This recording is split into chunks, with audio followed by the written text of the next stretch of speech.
Alan here with Mountaintop Snowbike. I want to talk about our track. This is the track that comes on the XFR 129 Snowbike kit. This track is specifically engineered. This isn't just a new design that we've come up with. This is years of designing and developing tracks rolled up into a somewhat of a new design that we feel is better, more of a more modern way of building tracks. Obviously, there's only so many ways you can put paddles on a track, but let's talk about the features of this track. To start with, it's a 12-inch wide track. It's 129 inches long, and it's a 2.86 pitch. The pitch is the distance between the windows on the track. That's what that means. They're 2.86 inches apart. Some features on this track. So let's talk about the paddle and the paddle configuration. So this paddle configuration, we call this a 4-paddle design. What that means is it's 1, 2, 3, 4 paddles. So it takes 4 paddles to get from one side of the track to the other. Most tracks are 2-paddle designs or 3-paddle designs. Those are more standard than a 4-paddle design. The purpose of this is to create a smoother rotation, more of a balanced feel, a design that spools up quickly and gets traction all at the same time. So on our paddles, the outside paddle is the featured paddle. It's a larger paddle. It's designed to do all the digging. So when you're in a side hill and you're side hilling up the side of the mountain, that sucker's doing all the work. The next paddle in is, or the next 2 paddles in, which would be the center paddles, they're a smaller size. So the outside paddles funnel the snow into the center of the track, and the idea is to not let the snow escape from the track as it's creating traction. The center paddles, because there's 2 of them, it breaks up the snow more, and it creates a smoother rotation on the snow, which then promotes additional track speed. And when you ride this, you'll know exactly what I'm talking about. A little hard to take in just by looking at it.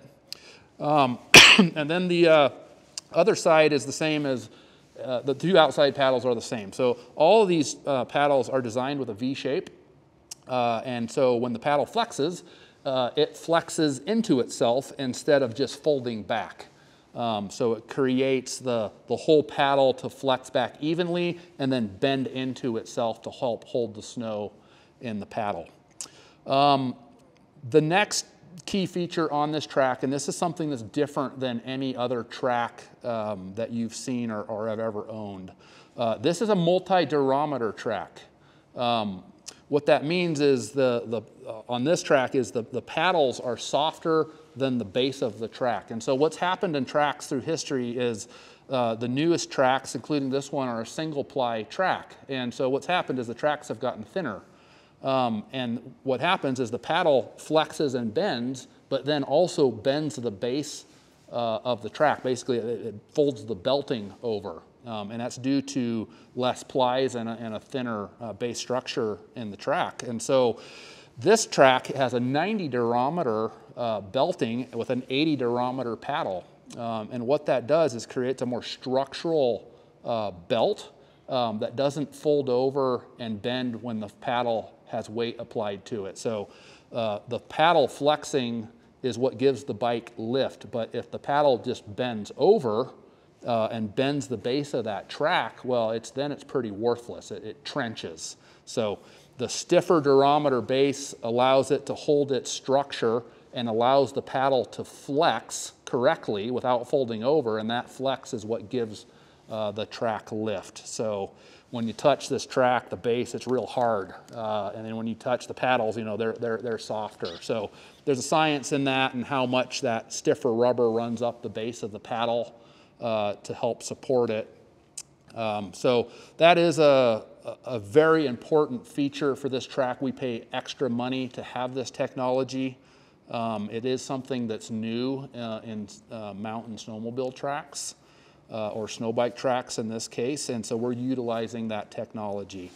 Moving on, the XFR Snowbike does have what we call a narrow rail design. So with this track, the windows in the track are closer together than they are on a traditional snowmobile. So the distance between the rail is 5.5 inches, and then we've fudged that down to 5 3/8 inches. So what that does is it gives you meat on the outside of the track so that the track is durable. It's not going to rip out a window, which is kind of a common issue with snow bikes that don't have narrow rails on them.